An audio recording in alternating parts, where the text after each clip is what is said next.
Hello friends, आज आपण इयत्ता 6वीचा भूगोल विषय पाहणार आहोत।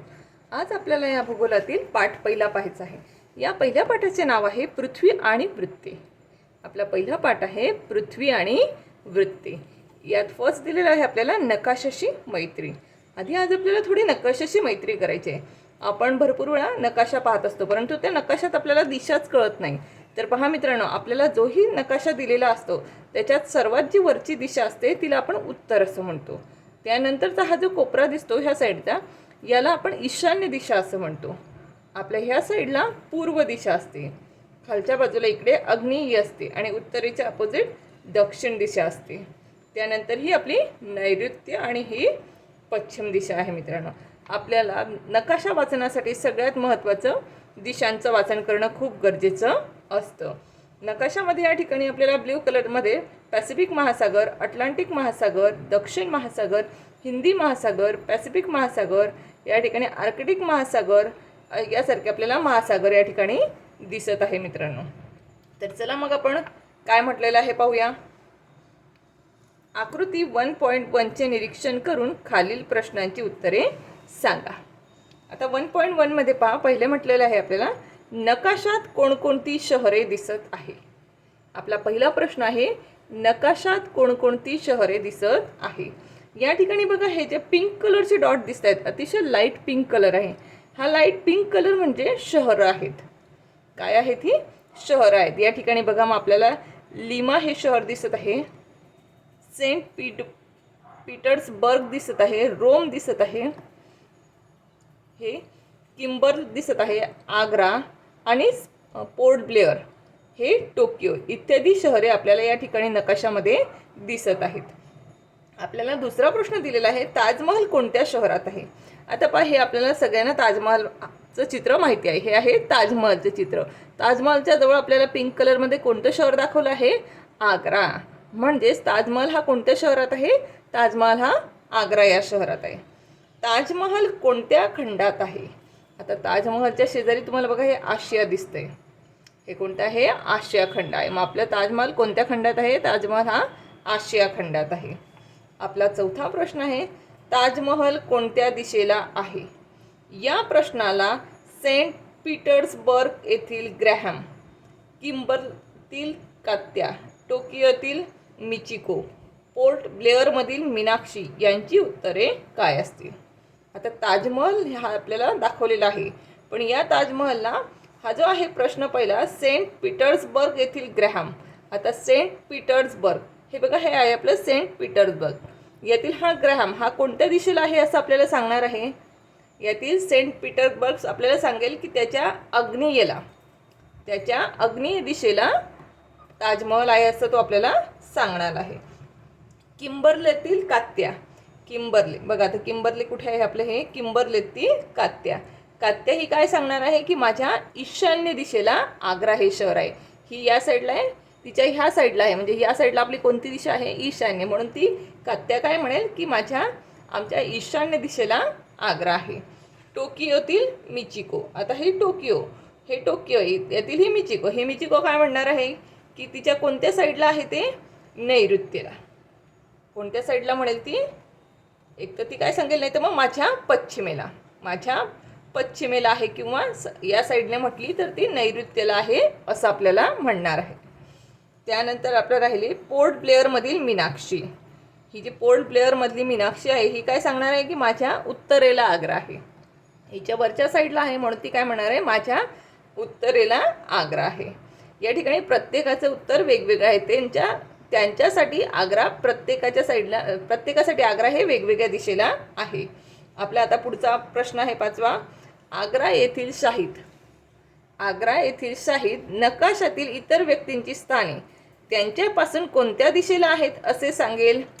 आग्रा येथील शाहीद, आता बघा आपल्याला दिसतोय हा आग्रा येथील शाहीद काय सांगणार आहे आपल्याला?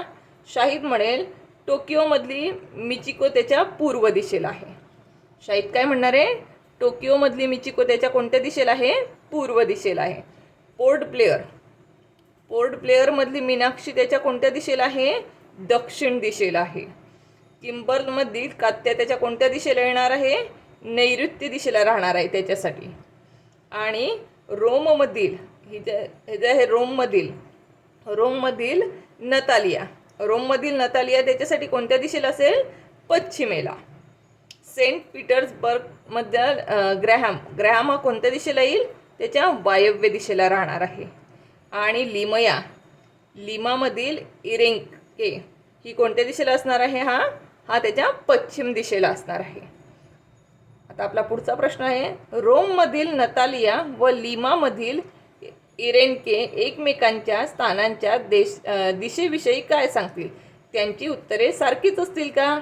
आता रोममधील नतालिया, आता आपले रोममधील नतालिया पहा. ही जी रोममधील नतालिया आहे ही काय सांगणार आहे? नतालिया सांगेल कुठे आहे? लिमया तिच्या दक्षिणेला आहे. लिमया तिच्या कोणत्या दिशेला आहे असं सांगेल? ती नैऋत्य दिशेला आहे. लिमया ही या साईडला आहे ना हिच्या, मग ती काय सांगेल? माझ्या नैऋत्य दिशेला आहे. आणि लिमामधील इरेंके काय सांगणार आहे? इरेंके सांगेल माझ्या नतालिया ईशान्य दिशेला आहे. हिच्यासाठी हा नैऋत्य दिशेला आहे आणि याच्यासाठी नतालिया ही ईशान्य दिशेला आहे. त्यांची उत्तरं सारखीच आहेत का? नाही, त्यांची उत्तरं सारखी नाहीत. कारण हिच्यासाठी तो नैऋत्यला आहे तर याच्यासाठी ही नतालिया ईशान्य दिशेला आहे. Graham, Katya, Michiko, Natalia, Meenakshi, Shahid, Irenke यांनी दिशा व उपदिशा यांचा वापर करून वरील प्रश्नांची उत्तरे सांगितली. ताजमहल तर निश्चित आग्रा एकाच ठिकाणी आहे, परंतु प्रत्येकाने स्वतःच्या स्थानावरून त्याची दिशा सांगितली, त्यामुळे ती वेगवेगळी येते. याचा अर्थ फक्त दिशांचा वापर करून स्थान सांगणे अचूक ठरेलच असे नाही. पृथ्वीवरील प्रत्येक ठिकाणाचे स्थान अगदी नेमकेपणाने सांगण्यासाठी मानवाला वेगवेगळ्या पद्धती वापरण्याची गरज भासली. ती कोणती ते पाहू.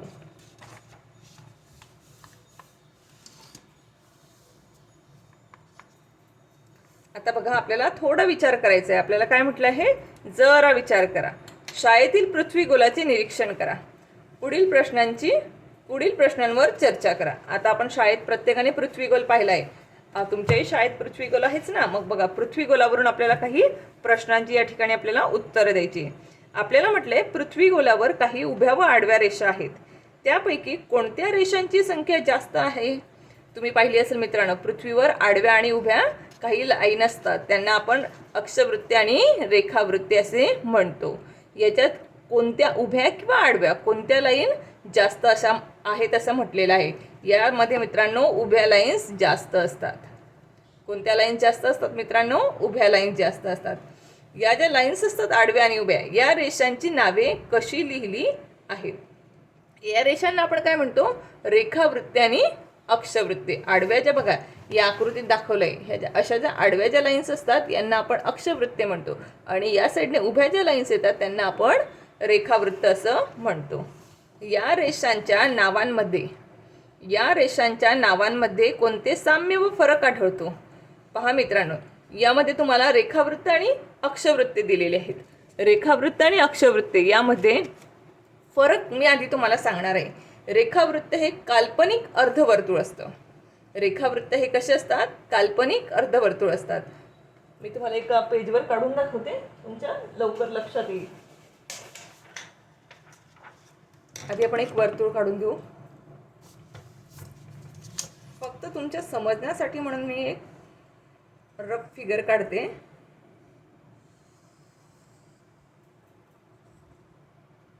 माझा पॉइंट हल्ला.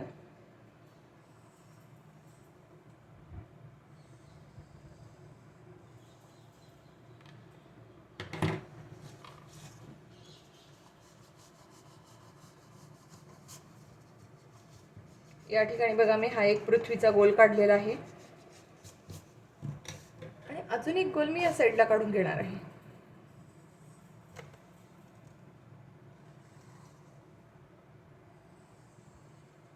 पहा मित्रांनो, या ठिकाणी मी 2 वर्तुळे काढून घेतले. हे आपले पृथ्वीचे गोल आहेत असं समजायचं.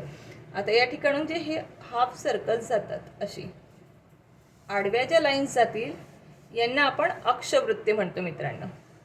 काय म्हणतो यांना? अक्षवृत्ते असे म्हणत असतो.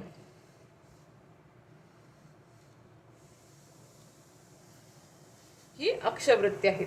आणि बघा सेंटरमधून एक लाईन काढून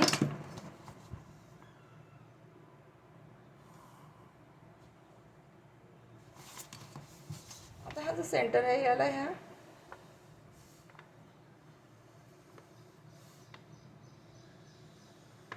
अशा उभ्या लाईन्स दाखवलेल्या असतात.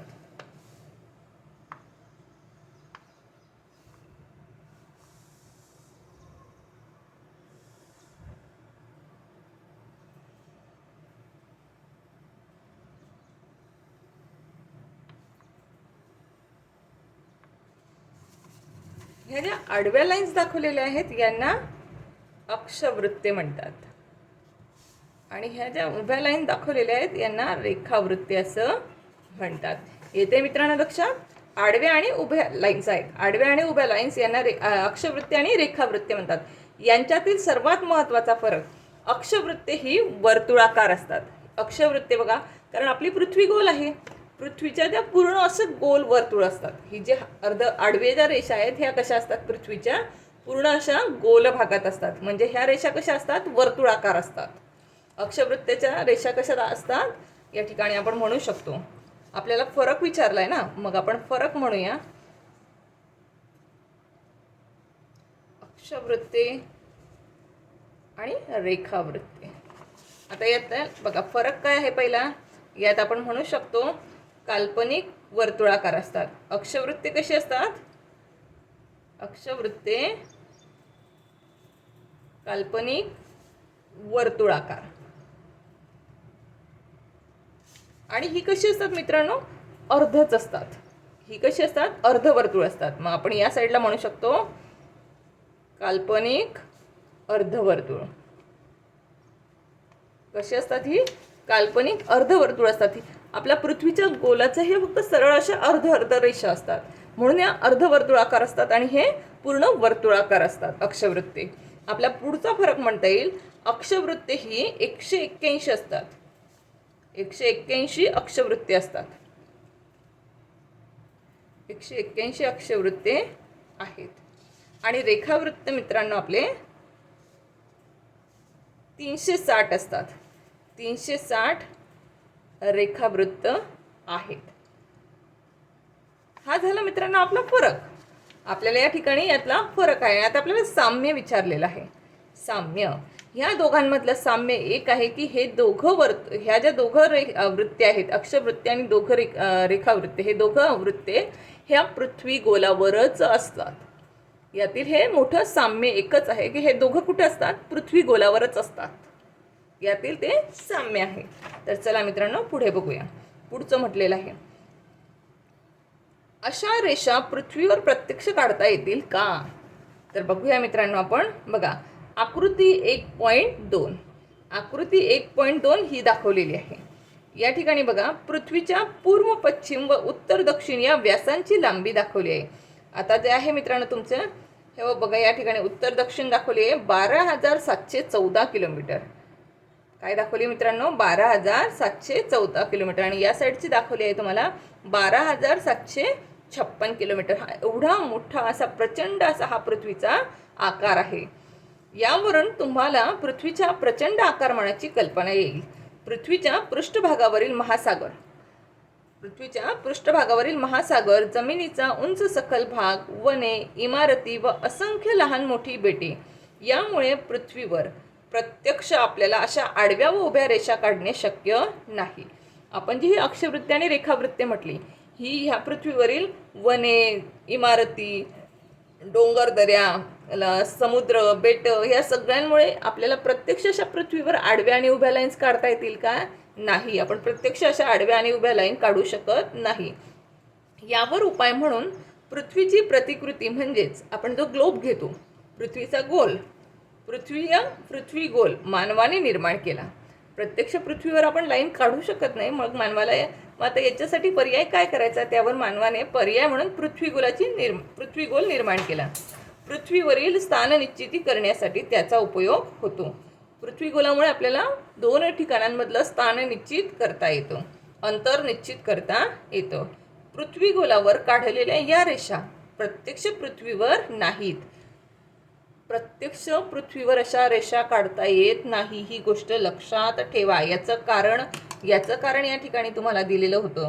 पृथ्वीच्या पृष्ठभागावरील जमिनीचा उंच सखल भाग, वने, इमारती व असंख्य लहान मोठी बेटे यामुळे प्रत्यक्ष पृथ्वीवर अशा आडव्या उभ्या रेषा काढता येणे शक्य नाही. म्हणून या पृथ्वी गोलावर काढलेल्या या रेषा कशा असतात? काल्पनिक असतात. या रेषा कशा असतात मित्रांनो? काल्पनिक असतात. या ठिकाणी बघा, आता कोनीय अंतर बघायचं आहे आपल्याला. कोणत्याही ठिकाणाचे स्थान निश्चित करण्यासाठी पृथ्वीच्या केंद्रापासून पृथ्वीवर ते कोठे आहेत हे पाहिले जाते. ते पाहण्यासाठी त्या स्थानाचा बिंदू व पृथ्वीचे केंद्र यांना जोडणारी सरळ रेषा विचारात घ्यावी लागते. ही रेषा विश्ववृत्ताच्या प्रतलाशी पृथ्वीच्या केंद्राजवळ कोन करते. हे कोनीय अंतर स्थान निश्चितीसाठी वापरले जाते. उदाहरणार्थ आकृती 1.3 मध्ये क्ष या ठिकाणापासून विश्ववृत्तीय प्रतलापासूनचे अंतर क्ष म व हे 30 अंश एवढे आहे. आकृतीत या ठिकाणी कोनीय अंतर किती आहे ते आकृती पाहून सांगा. पहा मित्रांनो, या ठिकाणी आपलं हे विश्ववृत्त असतं. हे जे सेंटरमधली आडवी लाईन आहे ना, ही पृथ्वी गोलाची, हिला आपण विश्ववृत्त असं म्हणत असतो. मग कोणतंही अंतर ह्या आपल्या विश्ववृत्तापासून आपण मोजायला सुरुवात करतो. आता या ठिकाणचं मला शहर विचारलेलं असेल तर मी या ठिकाणून हा जो सेंटर पॉईंट आहे विश्ववृत्ताचा, पृथ्वीचा हा सेंटर पॉईंट आहे, इथून मी या ठिकाणावर कोन काढणार आणि हा जो कोन माझा जेवढ्या मापाचा येईल तेवढं अंतर माझं या ठिकाणी असेल. मग त्या पद्धतीने बघा मित्रांनो, आपलं म आणि व हे काय होतं? विश्ववृत्तावरची ही लाईन आहे आपल्याला. आणि आपल्याला हे या ठिकाणी क्ष पॉईंट दिला आहे आणि क्षचं अंतरही विचारलेलं आहे आपल्याला. मग हे अंतर आपण सांगण्यासाठी आपण म व वर प्रोटेक्टरची आपण संदर्भ लाईन ठेवून क्षवर हा किती अंशाचा कोन होता हे काढलं आणि हा कोन 30 अंशाचा येतो, म्हणून क्षचं अंतर हे 30 अंशीय आहे असं म्हणता येतं. आता क्ष एवढ्याच अंतरावर जेवढे बिंदू आहेत त्या सर्व शहरांचं अंतर 30 अंश आहे असं म्हणतात. आता या ठिकाणी तुम्हाला विचारलं आहे, हा जो आहे, हे अंतर किती आहे? मग हे अंतर किती आहे यासाठी आपल्याला विश्ववृत्त हे प्रतल आहे, ह्या प्रतलापासून आपल्याला वर हा जो कोन तयार होतो ह्या कोनाचं माप मोजायचं आहे. या ठिकाणी या कोनाचं माप दाखवलेलं आहे 60 अंश. म्हणजेच आपलं व म हे अंतर किती येईल? 60 अंश आहे. हे आपण कोनामध्ये मोजतो, हे अंतर आपण कोनात मोजतो, म्हणून याला कोनीय अंतर असं म्हणत असतात. विश्ववृत्ताच्या प्रतलाप्रमाणे त्याला समांतर असलेले क्ष बिंदूतून जाणारे प्रतल आकृतीत 1.3 मध्ये दाखवले आहे. या प्रतलाची पृथ्वीवरून जाणारी रेषा आकृती पहा.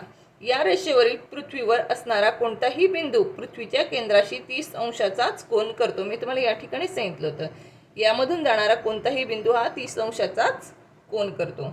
करून पहा. या ठिकाणी आपल्याला आता कृती करायला सांगितली आहे, ती बघूया आपण.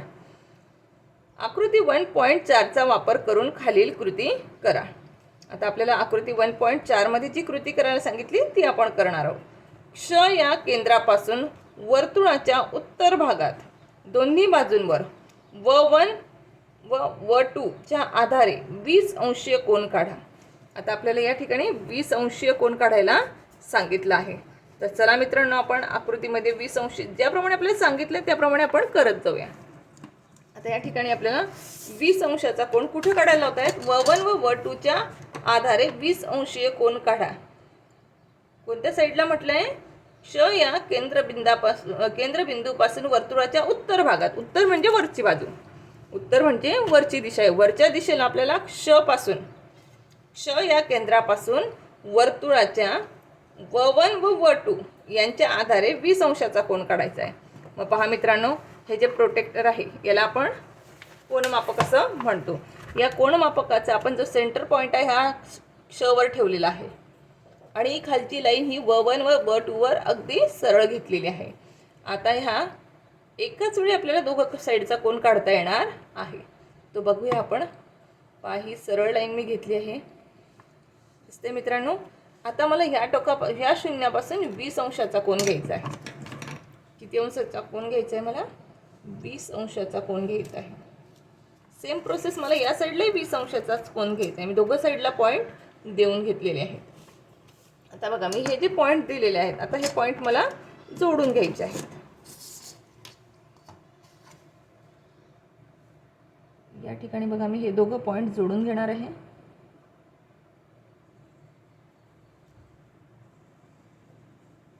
दिसतंय मित्रांनो? आपल्याला पुस्तकामुळे फिगर काढायला थोडा प्रॉब्लेम होतोय, पण आपण काढू व्यवस्थित तरीही.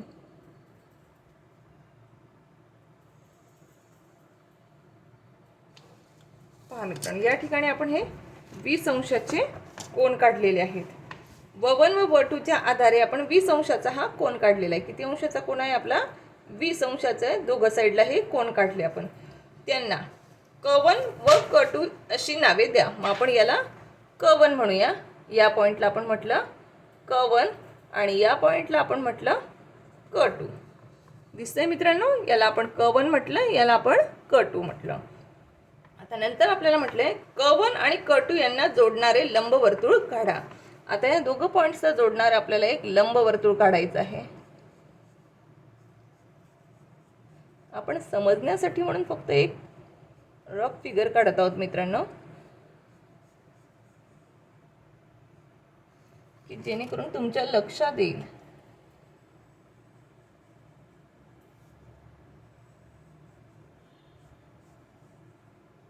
आता Q1 आणि Q2 वर मी एक लंबवर्तुळ काढून घेतलं आहे. त्यानंतर पुढे म्हणतात ते आता क्ष या केंद्रबिंदूतून दक्षिण भागात दोन्ही बाजूंवर W1 व W2च्या आधारे 60 अंशाचा कोन काढायचा आहे व त्याला P1 व P2 अशी नावं द्यायची आहे. आता या साईडने म्हणजे दक्षिणेला आपल्याला 60 अंशाचा ते कोन काढायला सांगत आहेत. त्यासाठी मित्रांनो आपल्याला पुन्हा कोनमापकाची गरज आहे. मला आता कोनमापक उलट ठेवावं लागतंय, कारण मला दक्षिण दिशेला अँगल काढून घ्यायचा आहे, तोही 60. आता मी सेंटरवर प्रोटेक्टरचं सेंटर पॉईंट ठेवला आहे आणि W1 व W2 वर सरळ लाईन घेतली. आता मला दोघं बाजूला 60 अंशाचे कोन काढायचे आहेत, म्हणून मी 60 वर या ठिकाणी पॉईंट दिलेला आहे आणि या बाजूच्याही 60 वर मी पॉईंट देऊन घेतलेला आहे. आता हे जे दोन पॉईंट्स मला मिळालेले आहेत, हे दोन पॉईंट्स मी क्षशी जोडून घेणार आहे. हा पॉईंट आणि क्ष. ओके मित्रांनो, या साईडचं मी जोडून घेतलं आहे. त्याच पद्धतीने मला आता ह्या बाजूलाही जोडून घ्यावं लागणार आहे. पहा मित्रांनो, या ठिकाणी माझे किती अंशाचा कोन झाला? हा माझा 60 अंशाचा कोन आहे. आता हे जे टोकं आलेले आहेत याला आपल्याला नावं द्यायला सांगितले P1 आणि याला नाव दिले मी P2. P1 व P2 यांना जोडणारे लंबवर्तुळ तयार करा. आता ह्या दोघांनाही जोडणार आपल्याला एक लंबवर्तुळ काढून घ्यायचं आहे.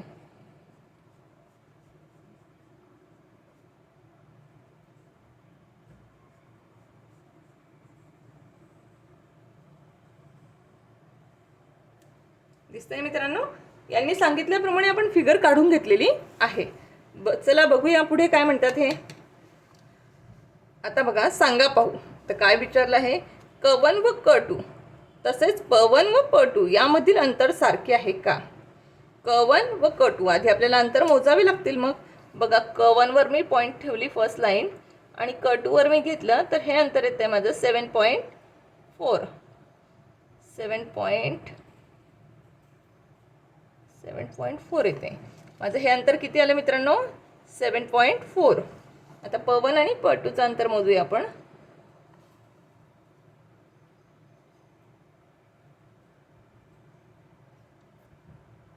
बघा, हे येते फक्त जवळजवळ 4. हे 4 सेंटीमीटर आहे आणि हे 7.4 सेंटीमीटर आहे. तुम्हाला पहिलाच प्रश्न विचारला आहे Q1 व Q2 तसेच P1 व P2 यातील अंतर सारखेच आहे का? हे अंतर आपल्याला दिसतंय, हे अंतर सारखं नाही. Q1 व Q2 मधील अंतर 7.4 आहे आणि P1 व P2 मधील अंतर 4 सेंटीमीटर आहे. सेकंड क्वेश्चन, क्ष व Q1 काय म्हटले? क्ष व Q1 आणि क्ष व P1. क्ष व P1 या अंतरांची तुलना करा व ही अंतरे सारखीच आहेत की वेगवेगळी आहेत ते तपासा. यासाठी आपल्याला पुन्हा मोजावं लागणार आहे. बघा, आता Q1 वर मी पॉईंट टेकवले आणि हे क्षवर हे आलं माझं 4 सेंटीमीटर. हे अंतर किती येते आपलं 4 सेंटीमीटर.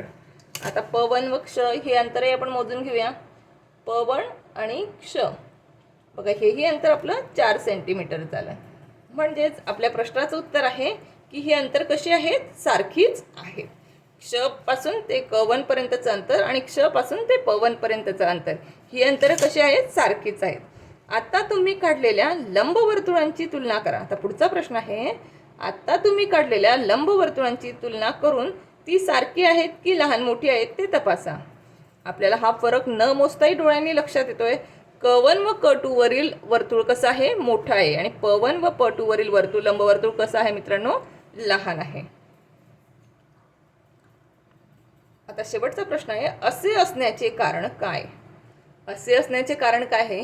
हा भाग इथं मोठा आहे हा भाग इथं छोटा आहे असं असण्याचं सहज आपल्याला कारण लक्षात येतं. हे जर स्क्वेअर असतं तर इथलं अंतर आणि इथलं अंतर सारखंच आलं असतं, परंतु आपली पृथ्वी कशी आहे गोल आहे त्यामुळे यांची वेगवेगळ्या ठिकाणची अंतरे कशी आहेत कमी जास्त आहेत. आपला आता पुढचा टॉपिक आहे अक्षवृत्ते. तुमच्या असे लक्षात आले असेल की क्ष पासून क1 पर्यंत क1 व क्ष पासून प2 ही अंतरे सारखीच आहेत, परंतु 20 अंशाला जोडून काढलेले लंबवर्तुळ व 60 अंशाला जोडून काढलेले लंबवर्तुळ 60 अंशाला जोडून काढलेल्या लंबवर्तुळापेक्षा मोठे आहे. मी तुम्हाला सांगितलंच होतं आपलं हे जे वर्तुळ आहे लंबवर्तुळ हे कसं आहे मोठं आहे 60 अंशाच्या लंबवर्तुळापेक्षा. गोल आकारामुळे असे होते. हे कशामुळे झालं मी तुम्हाला म्हटले कारण आपली पृथ्वी गोल आहे म्हणून ही अंतरं कमी जास्त होत असतात. पृथ्वीबाबतही असेच असते. आकृत्यांमध्ये जरी या रेषा लंबवर्तुळ दिसत असल्या तरी पृथ्वी गोलावर मात्र या वर्तुळाकार असतात. या वर्तुळांना अक्षवृत्ते म्हणतात. मी तुम्हाला दाखवलं त्या पृथ्वीवरील ज्या आडव्या लाईन्स असतात त्या कशा असतात वर्तुळाकार असतात आणि त्या आडव्या लाईन्सला आपण अक्षवृत्ते असे म्हणतो. अक्षवृत्ते ही कोनीय अंतर मोजून काढलेली असल्यामुळे यांची मूल्ये अंशात सांगितली जातात. या मूल्यांना अक्षांश असेही म्हणतात. अक्षांश का म्हणतो आपण यांना कारण ही कशात कोनीय अंतर मोजून काढलेली जातात म्हणून त्यांना आपण अक्षांश म्हणतो. सर्व अक्षवृत्ते एकमेकांना समांतर असतात. यांचं डिस्टन्स कसं असतं मित्रांनो सर्वांचं अगदी सारखं असतं. आकृती 1.5 मध्ये दाखवल्याप्रमाणे विश्ववृत्तीय प्रतलापासून अक्षांशाचे कोन मोजले जातात. त्यामुळे विश्ववृत्त हे शून्यचे अक्षवृत्तीय समजतात. आता बघा सेंटर जे होतं ते आपलं विश्ववृत्त होते. विश्ववृत्त ही बघा ही जी असते आपली ही विश्ववृत्ताची लाईन असते आणि तिचं माप किती दिलेलं असतं 0 अंश दिलेलं असतं. विश्ववृत्त हे 0 अंश अक्षवृत्त समजतात. त्याला मूळ अक्षवृत्ते असंही म्हणतात. याला मूळ अक्षवृत्त म्हणतात का कारण याच्यापासूनच 10 20 30 ह्याचे असतात 10 डिग्रीज 20 डिग्रीज 30 डिग्रीज असं काउंटिंगला सुरुवात होते आणि अपोजिट साईडला म्हणजे दक्षिणेलाही 10 डिग्रीज 20 डिग्रीज अशीच याची काउंटिंगला सुरुवात होते. हे दोघांच्या ह्या सेंटरपासून याची दोघं बाजूला सुरुवात होत असते म्हणून त्याला आपण मूळ अक्षवृत्त असं म्हणतो. हे सर्वात मोठे अक्षवृत्त आहे. हे बघा हे सेंटरमधून जातं. हे कसं असतं सर्वात मोठं असतं. यानंतरची जी असतात ती हळूहळू लहान लहान लहान होत जातात. विश्ववृत्तापासून उत्तरेकडे म्हणजेच वरच्या ठिकाणचं आणि दक्षिणेकडे म्हणजेच या खालच्या ठिकाणचं ह्या दोघं ठिकाणची अक्षवृत्तांची मूल्य वाढत जातात. बघा आता हे कसं होतं 10 20 30 40 50 60 70 80 90 बघा 90 म्हणजे ते वाढत गेलेलं अंतर आहे. विश्ववृत्तामुळे पृथ्वीचे उत्तर व दक्षिण असे 2 समान भाग होतात. आता हे जे सेंटरला आहे ह्या सेंटरला असल्यामुळे वरच्या भागाला उत्तर म्हणतात उत्तर गोलार्ध म्हणतात आणि खालच्या भागाला दक्षिण गोलार्ध असे म्हणतात. विश्ववृत्ताच्या उत्तरेकडे व दक्षिणेकडे अक्षवृत्ते आकाराने लहान लहान होत जातात. आपण आधीच पाहिलं ही लाईन ही सगळ्यात मोठी असते. वरची लाईन थोडी लहान होणार आहे त्याच्यापेक्षा वरची लाईन थोडी लहान होणार आहे म्हणजे जसजसे आपण उत्तरेकडे जाऊ तसं हे अंतर लहान लहान होत जाणार आहे आणि शेवटी उत्तरेवर तर नुसतं फक्त आपला एक पॉईंट येणार आहे. विश्ववृत्ताच्या उत्तरेकडे व दक्षिणेकडे अक्षवृत्ते आकाराने लहान लहान होत जातात. पृथ्वी गोलावर उत्तर व दक्षिण या दोन्ही टोकांना ती बिंदू स्वरूप असतात. त्यांना अनुक्रमे उत्तर ध्रुव व दक्षिण ध्रुव असे म्हणतात. ही जी वृत्ते आहेत ही इथं अगदी बिंदू स्वरूपात येतात असं मी तुम्हाला म्हटली. यांना आपण उत्तर ध्रुव आणि दक्षिण ध्रुव असं म्हणतो.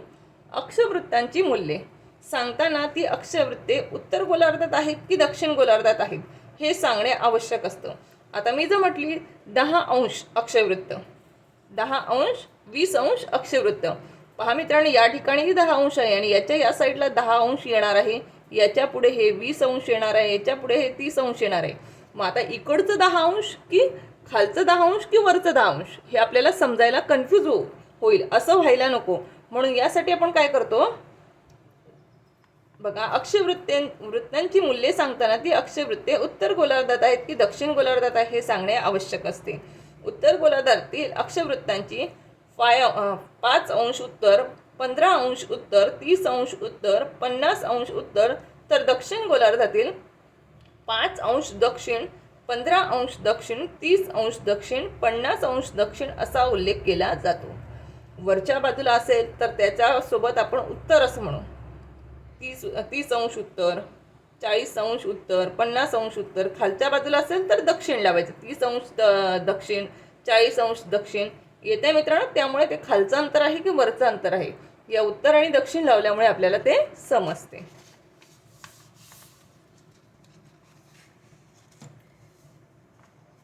विश्ववृत्ताच्या उत्तरेकडे 30° कोनीय अंतर असलेल्या सर्व ठिकाणी जोडणारी रेषा म्हणजेच 30° अक्षवृत्त होय. या अक्षवृत्तावरील सर्व स्थानांची कोनीय अंतर समान असल्याने त्यांचे अक्षांश 30° उत्तर इतके असते. उत्तर अमेरिकेतील न्यू ऑर्लिन्स, आफ्रिकेतील कैरो आणि आशियातील हाल्सा, बसरा इत्यादी ठिकाणे 30° उत्तर अक्षवृत्तावर येतात. बघा, या ठिकाणी आपल्याला हे 30° दिसत आहे, दिसते का मित्रांनो? हे 30°, हे 30°चं अंतर आहे. या अंतरावर, या सरळ अंतरावर जी जी शहरं येतील त्या सगळ्या शहरांचे माप 30°च म्हटलं जाईल. आकृती 1.6 पहा. हीच संकल्पना सर्व अक्षवृत्तांसाठी लागू पडते. आता या ठिकाणी तुम्हाला दिसत असेल 30° दिसते मित्रांनो. याच्यावर जी सर्व शहरं आहेत ती कशी आहेत? सारख्याच अंतराची आहेत. पृथ्वीवर प्रत्येकी 1° अंतराने एकूण 181 अक्षवृत्ते काढता येतात. पृथ्वीवर 1° अंतराने 181 अक्षवृत्ते काढता येतात. 0°चे विश्ववृत्त, जे सेंटरमधून जातं त्याचं माप 0 असतं, त्याला आपण विश्ववृत्त असं म्हणतो. 1° ते 90° अशी उत्तर गोलार्धातील 90 अक्षवृत्ते. वरच्या बाजूला आपण पाहिलं होतं मित्रांनो, या ठिकाणी आपल्याला मागच्या आकृतीत दाखवलं होतं. 0 पासून ते 90 पर्यंत उत्तरेकडे आणि 0 पासून तर 90 पर्यंत दक्षिणेकडे अशी ही 90 अक्षवृत्ते असतात. या ठिकाणी बघा, 1° ते 90° अशी उत्तर गोलार्धातील अक्षवृत्ते आणि 1° ते 90° अशी दक्षिण गोलार्धातील अक्षवृत्ते. आता बघा, आपल्याला म्हटलं आहे हे करून बघूया. एक संत्रे घेऊन त्याची साल काढा. तुम्हाला संत्र्याच्या फोडी दिसतील. या फोडी सलग असताना त्यावर उभ्या रेषा दिसतील. आता पहा, आपण या ठिकाणी एक संत्रा घेतलेला आहे. हा संत्रा आपल्याला दिसत आहे सगळ्यांना. या आपल्याला सलग, हा एकत्र आहे, सलग आहे. यावर आपल्याला बघा ह्या सरळ लाईन्स दिसत आहेत मित्रांनो. या सरळ लाईन हे आपल्याला उभ्या लाईन दिसत आहेत. संत्र्याची एक फोड अलगद बाजूला काढा. या ठिकाणी आपण संत्र्याची एक फोड बाजूला काढून घेऊ.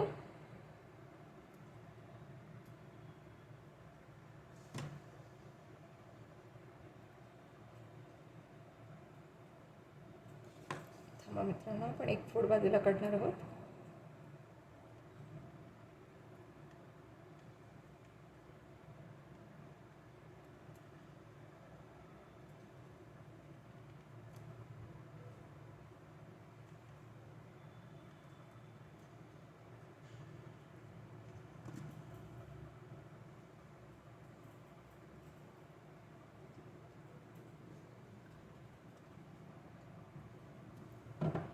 बघा मित्रांनो, या आकृतीत दाखवल्याप्रमाणे एक फोड आपण बाजूला काढली व संत्री व तिच्या फोडींचे निरीक्षण करा.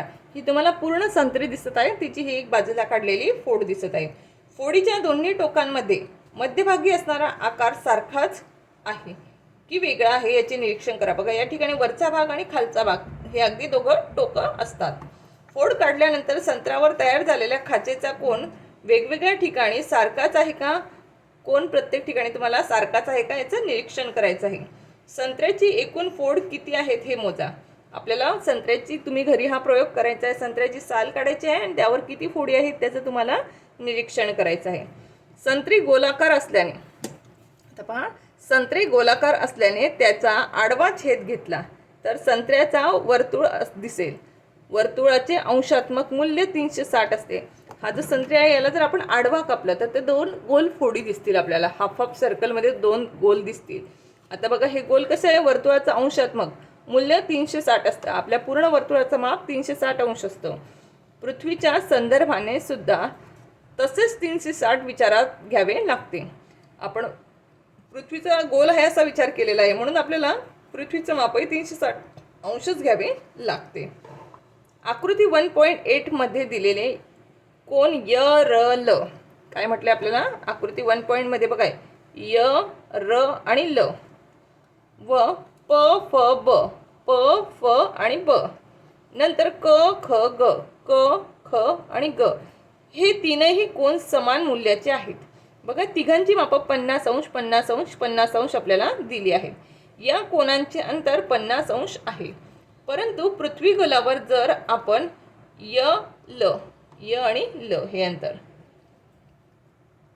प ब हे अंतर आणि क ग हे अंतर, ही ठिकाणे रेषेने जोडली तर त्यांच्यामधील अंतर वेगवेगळे आढळतात. याचे मुख्य कारण पृथ्वीचा गोल आहे. पृथ्वी गोल आहे, सेंटरला हे अंतर जास्त दिसतं आणि याच्या दोघं टोकांकडे हे अंतर आपल्याला कमी दिसतं. याचं असण्याचं कारण पृथ्वी गोल आहे म्हणून असं घडत असतं.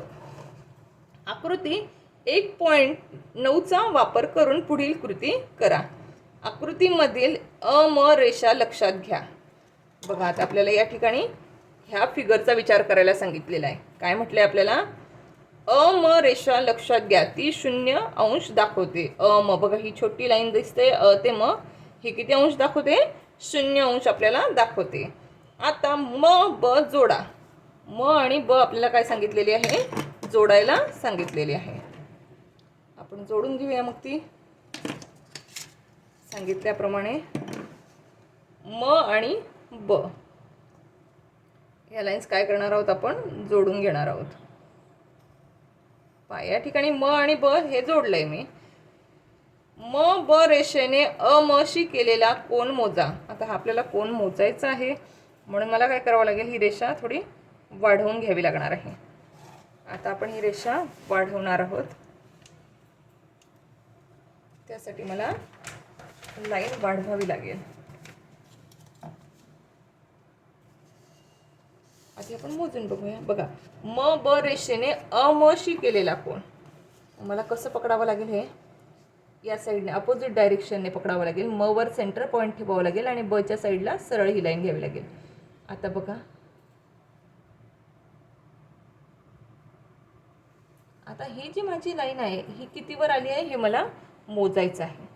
आता हे असं मला मोजायला जर प्रॉब्लेम होत असेल तर मग मी काय करणार, ही लाईन जरा माझ्या सोयीसाठी वाढवून घेते तात्पुरती, नंतर आपण तिला रफ करूया.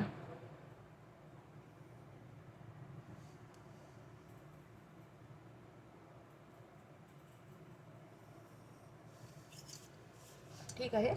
बघा आपण आता ही लाईन मोजून घेणार आहोत. आता ही लाईन येते आपली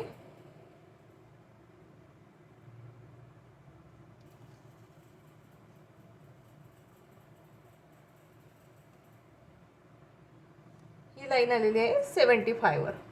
कुठे येते मित्रांनो ही लाईन, 75 वर येते. म ब रेषेने अ म शी केलेला कोन मोजावा, तो ब जवळ यावा. आता हा आपल्याला ब जवळ यायचा आहे, हा 75 डिग्रीचा आलाय. आता ब मधून जाणारे, आता आपल्याला काय म्हटले, ब मधून जाणारे तसेच उत्तर ध्रुव व दक्षिण ध्रुव जोडणारे अर्धवर्तुळ आता ठिपक्यांनी दाखवले आहे, ते ठळक करा. बघा ब मधून जाणारे हे जे वर्तुळ दाखवले आपल्याला ठिपक्यांनी दाखवले, ते आपल्याला कसं करून घ्यायचे, ठळक करून घ्यायचे. त्याला आपण जोडून घेऊ.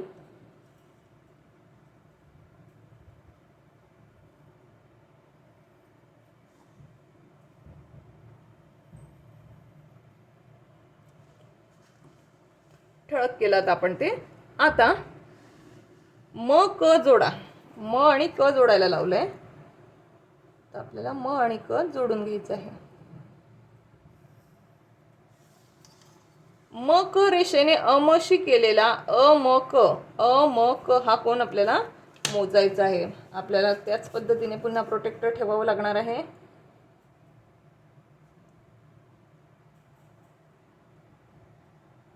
बघा या ठिकाणी आपण ठेवून घेतलेला आहे आणि हा आपला कोण आलेला आहे.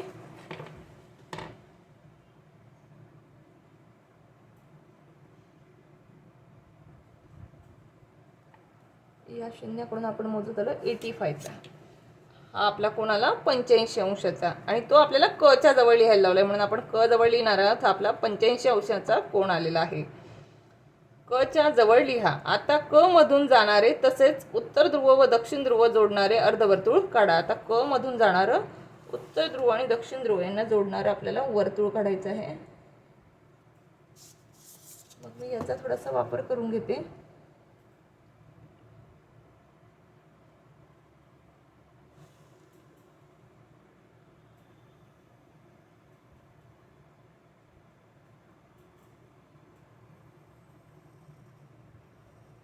बघा आपण असं साधारण अंदाजाने हाताने हे असं वर्तुळ काढून घेतले.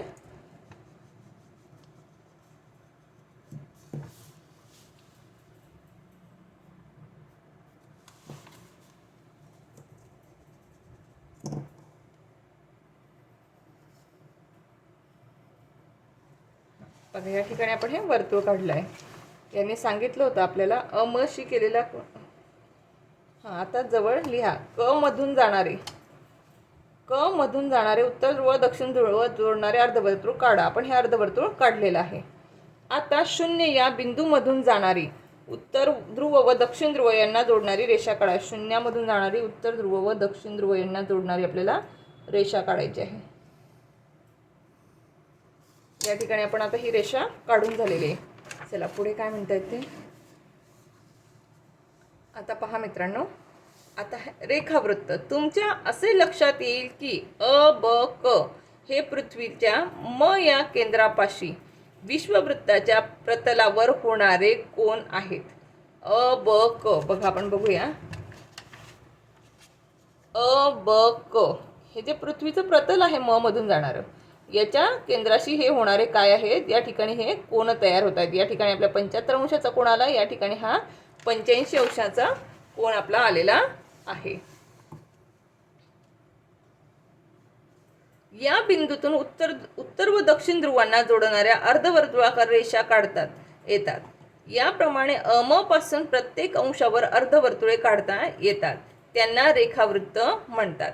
रेखावृत्तांपैकी एक रेखावृत्त शून्य मानले जाते. शून्य रेखावृत्ताला मूळ रेखावृत्त म्हणतात.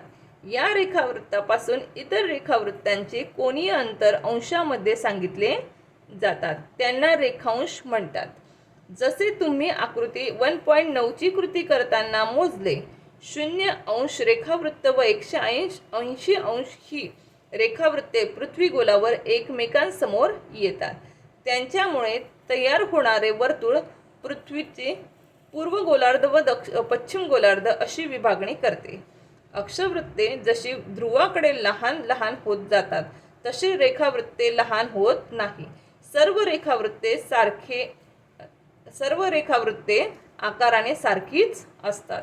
रेखावृत्त्यांची मूल्ये सांगताना पूर्व गोलार्धात 10 पूर्व, 25 पूर्व, 25 अंश पूर्व, 135 अंश पूर्व याप्रमाणे, तर पश्चिम गोलार्धात 10 अंश पश्चिम, 25 अंश पश्चिम व 135 अंश पश्चिम अशी सांगितली जातात. पहा मित्रांनो, आपण पाहिलं आपण की ही रेखावृत्त कशी असतात. हे सेंटरचं जे आहे ते 0 म्हटलं जातं.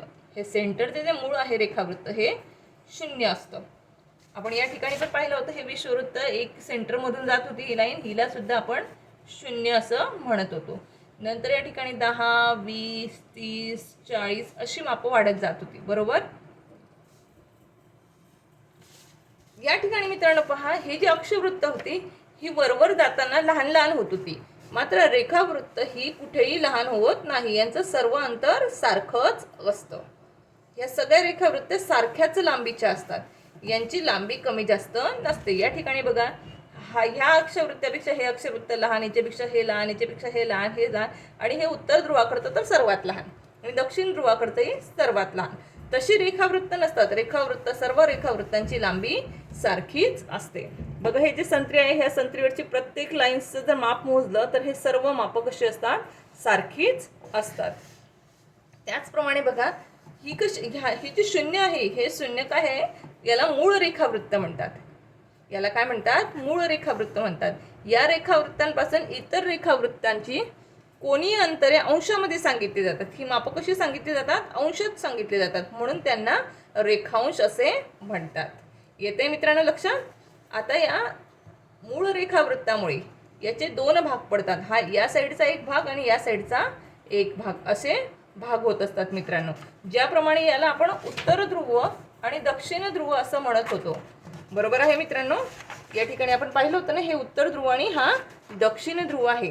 त्याचप्रमाणे आपल्या या ठिकाणी पण याला हा आपला पूर्व गोलार्ध आणि हा पश्चिम गोलार्ध होत असतो मित्रांनो. इथे लक्षात. याच्यामुळे जसं उत्तर ध्रुव आणि दक्षिण ध्रुव असे दोन भाग झाले, यामुळे या रेखावृत्तामुळे सुद्धा पूर्व आणि पश्चिम गोलार्ध असे याचे दोन भाग होत असतात. म्हणून आपण पूर्व गोलार्धातील माप मोजताना कसं म्हणतो, 10 अंश पूर्व, 25 अंश पूर्व, 135 अंश पूर्व. आणि पश्चिम गोलार्धातील अंतर मोजताना आपण म्हणत असतो 10 अंश पश्चिम, 25 अंश पश्चिम असं आपण म्हणत असतो. आता पुढे बघा, शून्य या रेखावृत्ताच्या पूर्वीकडे 30 अंशीय कोनीय अंतर असलेल्या सर्व ठिकाणी जोडणारी अर्धवर्तुळाकार रेषा 30 अंश पूर्व रेखावृत्त होय. या रेखावृत्तावर आफ्रिकेमधील कैरो, हरारे, दर्बन इत्यादी ठिकाणी येतात. बघा या ठिकाणी आपण आकृती पाहिली होती. हे बघा कैरो, हरारे आणि दर्बन ही कोणती आहे, ही जी लाईन आहे, ही जी लाईन आपली गेलेली आहे, ही लाईन कुठून गेलेली आहे, 30 अंश पूर्व रेखावृत्तावरून. मग या ठिकाणी या रेखावृत्तावर जी जी शहरं येतील ती सर्व शहरं किती म्हटली जातील, 30 अंश म्हटली जातील. 30 अंश पूर्व रेखावृत्त आहे, ती सगळी या साईडची आहे, ती कशी आहे, 30 अंश पूर्व, पृथ्वीगोलाच्या पूर्वेला आहेत म्हणून ती पूर्व म्हटलेले आहेत. एवढ्या मोठ्या आकाराच्या पृथ्वीवरील ठिकाणांचे स्थान अक्षांश व रेखांशामुळे अचूकपणे सांगता येते. लगतच्या कोणत्याही दोन अक्षवृत्तांमधील अंतर सर्व ठिकाणी सारखेच असते. लगतच्या कोणत्याही दोन रेखावृत्तांमधील अंतर मात्र सर्व ठिकाणी सारखे नसते. संत्र्याच्या फोडीचे निरीक्षण करून तुमच्या लक्षात येईल की पृथ्वीचा गोल आकारामुळे विश्ववृत्तापासून उत्तर व दक्षिण गोलार्ध या रेखावृत्तांमधील अंतर कमी कमी होत जाते, तर दोन्ही ध्रुवांवर ते अंतर 0 इतके असते. लगतच्या कोणत्याही दोन अक्षवृत्तांमधील पृथ्वी पृष्ठावरील अंतर 111 किमी असते. तसेच विश्ववृत्ताच्या लगतच्या कोणत्याही दोन रेखावृत्तांमधील अंतर 111 किमी असते. 111 किमी दरम्यान असलेल्या ठिकाणांची अचूक स्थाने सांगण्यासाठी अंशांची विभागणी एका लहान एककात करावी लागते. अंशांची ही विभागणी मिनिट या एककात तर मिनिटाची विभागणी सेकंद या एककात केली जाते. अक्षांश व रेखांश यांची मूल्ये अंश व अंश, मिनिट, सेकंद या एककांमध्ये सांगण्याची पद्धत आहे. यामध्ये अंशाचे 60 भाग होतात व प्रत्येक भाग 1 मिनिटाचा असतो. तसेच मिनिटाचे 60 भाग होतात व प्रत्येक भाग 1 सेकंदाचा असतो. ही मूल्ये चिन्हांनी पुढील प्रमाणे दाखवता येतात. आपण अंशासाठी वरच्या भागाला 0 देतो. मिनिटासाठी 1 अशी लाईन छोटी दिलेली असते आणि सेकंदासाठी असे 2 पॉज दिलेले असतात. प्रत्येकी 1 अंशच्या अंतराने एकूण 360 रेखावृत्त काढतात. 0 जे आहे ते मूळ रेखावृत्त, 180 रेखावृत्ते वरच्या बाजूला. म्हणजे बघा 1 अंश पूर्व ते 179 अंश पूर्व रेखावृत्त, म्हणजेच पूर्वेला 179 रेखावृत्त, त्यांना पूर्व गोलार्धात एकूण किती असतात, या साईडला 180 रेखावृत्त आणि पश्चिम गोलार्धात 179 पश्चिम गोलार्धात 179 आणि पूर्व गोलार्धात 179 रेखावृत्त असतात. जरा विचार करा, जगाच्या नकाशात रेखावृत्ताचे वाचन करण्याचा खेळ वर्गात चालू आहे. शाईन व संकेत एकमेकांना विशिष्ट रेखावृत्तावरील ठिकाणे शोधण्यास सांगतात व नोंदी घेतात. शाहीनने संकेतला 180 रेखावृत्तावरील रेंगल बेट शोधायला सांगितले. संकेतने कोणतं बेट सांगितलं आहे? शाहीनने संकेतला 180 रेखावृत्तावरील बेट शोधायला सांगितले. संकेतने रेंगल बेट हे ठिकाण नकाशात शोधले, परंतु रेखावृत्ताचे मूल्य 180 अंश पूर्व किंवा 180 अंश पश्चिम यापैकी नेमके काय लिहावे या विचारात दोघेही आहेत. तुम्ही त्यांना मदत करा. 0 अंश रेखावृत्ता संदर्भाने सुद्धा असाच विचार करता येईल का? आता मी तुम्हाला या आकृत्यांच्या साहाय्याने मापं कशी घ्यायची, पूर्व की पश्चिम, उत्तर की दक्षिण काय म्हणायचं हे समजवलं आहे. त्यावरून विचार करून या प्रश्नाचं उत्तर तुम्हीच सांगायचं आहे.